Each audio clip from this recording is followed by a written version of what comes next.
Hey y'all, I'm Kris, and this is It Worth It, y'all? Happy St. Patrick's Day. Today, we are going to make a corned beef and cabbage, except we're going to throw some red potatoes in there and some carrots and a couple little spices. And we're going to use a recipe out of my favorite cookbook in the whole wide world, page 294. I think it's called the New England Boil Dinner. Yeah, sounds real fancy and glamorous, right? Well, I'll show you my hacks on what I do with a store-bought corned beef, and I'll show you how I get it on the table for dinner. An early dinner, because we got a lot of plans today out in the yard. So stick around. Hope you enjoy it. Happy St. Patrick's Day, everybody. We're getting ready to make corned beef, and I wanted to show you how I do it.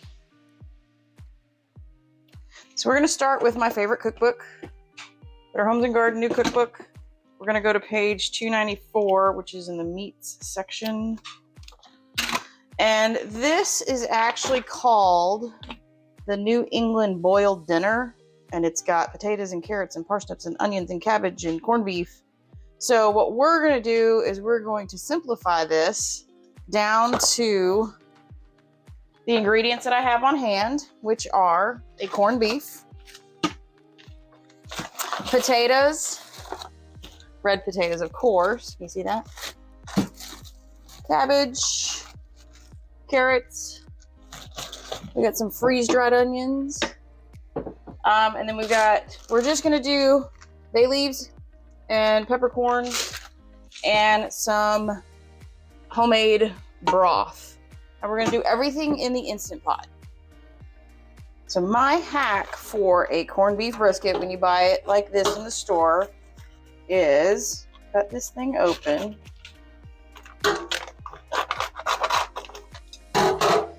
Take this little packet and throw it in the trash. I never use this packet. It just doesn't do anything for me for the flavor of the beef. I don't like it. So what I do is I like to wash some of the cure off. Actually looks pretty good. Wash some of the cure off, and then we're gonna go put it in the Instant Pot. Just like this. Next on the list, we are gonna throw in some red potatoes. And I mean, just chuck them in. We're going to add some carrots. At this point, we're going to throw some peppercorns in. About like that. And we're going to toss a few bay leaves in. Not that many. That's good. We're going to follow that up with the broth. I like to just get in there and cover the meat a little bit. We'll add more if we need some later, but right now I think that's plenty. Last but not least, we're going to layer in that cabbage.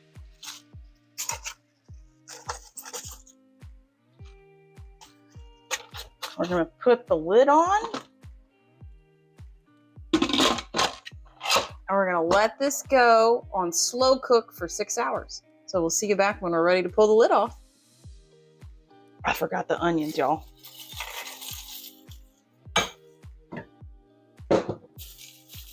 There they go. Whoops. Lid back on.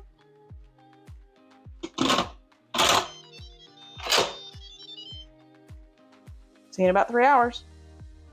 All right, big reveal. We're about 4.5 hours in. Ready?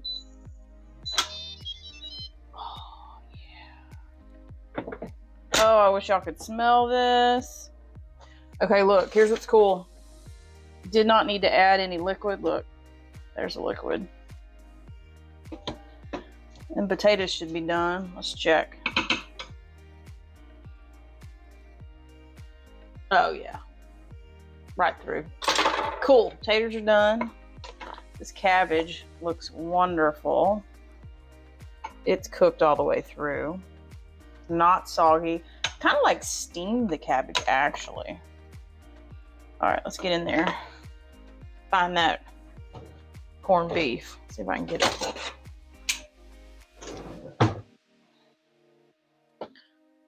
It's in here somewhere, y'all. There it is. All right. Oh, Oh, watch. That just fell apart. Oh, yeah. Yes, please. Ooh, that's hot. Here, let's do this with a knife. Yeah, I think she's done. That's a fatty piece. Let's see if we can go find another one. There's so much cabbage and corn. And oh, oh, oh. Oh, look at it. Look at it, y'all. Oh, yeah, she's ready. All right, we're going to dig in because this, if it's tastes half as good as it smells, we are in for a treat. All right, y'all, there it is. That's the plate right there.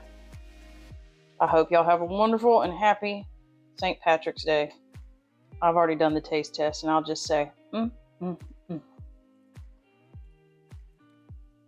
Okay, y'all, dinner was amazing.